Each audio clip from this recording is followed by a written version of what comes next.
Hai, Assalamualaikum. Hari ni Nana nak buat Dalgona Milo. Jom kita mula. Antara bahan-bahannya adalah Milo, gula, air panas dan Ovelatte. Okay, first kita ambil dalam 3 sudu serbuk Milo.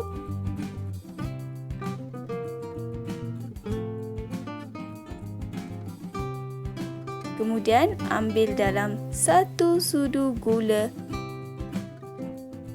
2 sudu air dan juga Ovelatte. Okey, kacaukan terlebih dahulu.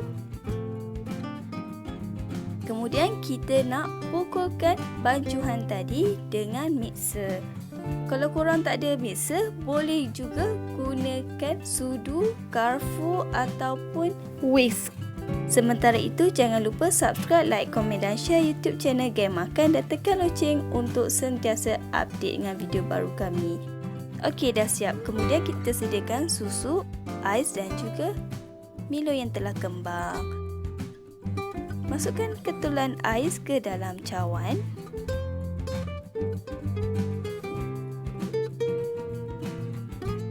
Kita masukkan ke semua ais ini. Kemudian tuangkan susu fresh milk. Okey, di sini Nana menggunakan susu fresh milk yang low fat.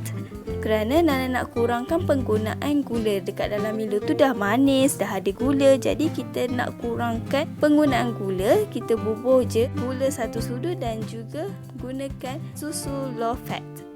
Okey, masukkan Milo yang telah kembang tadi ke dalam cawan. Dan kemudian taburkan dengan sedikit serbuk Milo.